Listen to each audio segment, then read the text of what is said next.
Un enfant de 4 ans, 5, 6, 7 ans qui insulte ses parents et qui désobéit. Je vous ai souvent dit dans mes vidéos que les habitudes, c'est le matin qu'il faut les semer dans la conscience des enfants.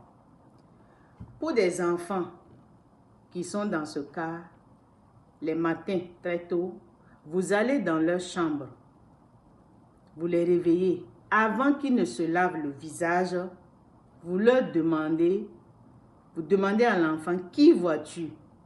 L'enfant vous répond, c'est papa ou c'est maman.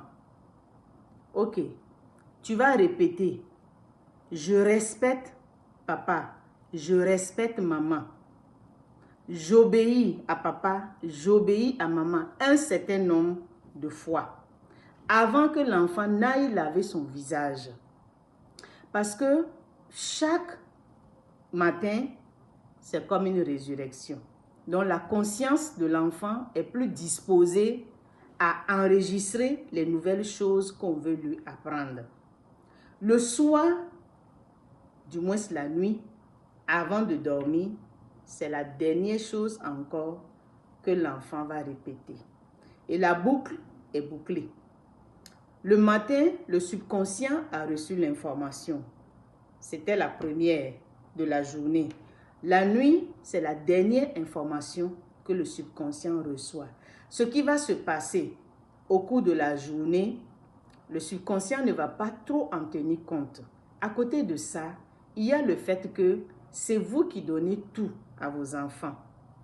Quand ils sont impolis ou désobéissants, vous avez un moyen de les corriger, c'est au niveau des extras qu'ils demandent. Il y a forcément des choses dont ils ont envie. C'est là-bas que vous pouvez les avoir. Une belle chaussure, la période des fêtes arrive, je veux cette jolie robe, et bien vous conditionnez cela par le bon comportement, tout en sachant que vous allez lui acheter cette tenue. Mais vous dites, bon, si tu deviens poli, si tu es poli, si tu es respectueux, eh bien je te donne la robe, je te donne la chemise, je te donne ce jouet. Vous conditionnez cela. Ils doivent apprendre aussi que dans la vie, tout se mérite. Et cette manière de procéder les fait réfléchir. Parce que les enfants réfléchissent, hein, quand on leur donne l'occasion de réfléchir, ils réfléchissent. Et ils prennent conscience que quand on a un bon comportement, on obtient les choses qu'on veut. L'enfant doit l'obéissance et respect à ses parents.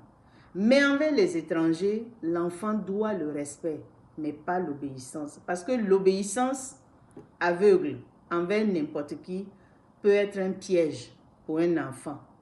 Ses parents lui disent « suis-moi ». L'enfant fait confiance, il les suit. Si les parents le trahissent, ils se sont trahis eux-mêmes. Mais quand un étranger lui dit « suis-moi »,